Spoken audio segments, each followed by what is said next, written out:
This is a mecha from an ancient civilization, the Abyssal. It can punch through 100 meters of steel plate in just 3 seconds, but despite its immense power, the Abyssal has an impenetrable rejection mechanism.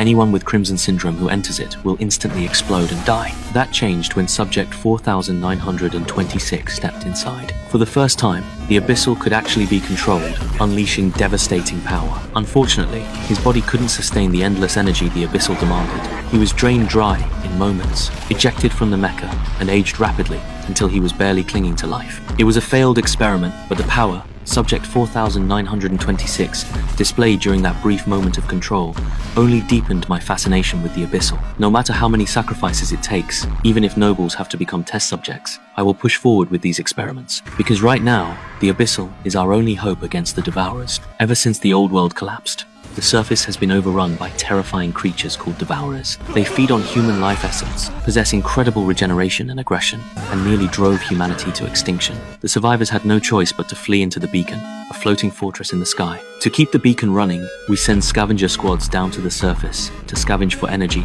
and supplies. But without a proper rationing system, our current resources would never sustain the beacon for long. A crisis was already creeping toward the beacon. Because the beacon hovers in place, countless Devourers had piled up beneath it, forming a mountain of beasts trying to take over the entire fortress. When the first Serpent Hound shot out its tongue and latched onto the bottom launcher, a deadly bridge of monsters suddenly took shape. Devourers swarmed up the metal mesh in waves. After multiple rounds of combat, our defense forces suffered massive casualties, but still couldn't hold back the onslaught from that towering beast mountain.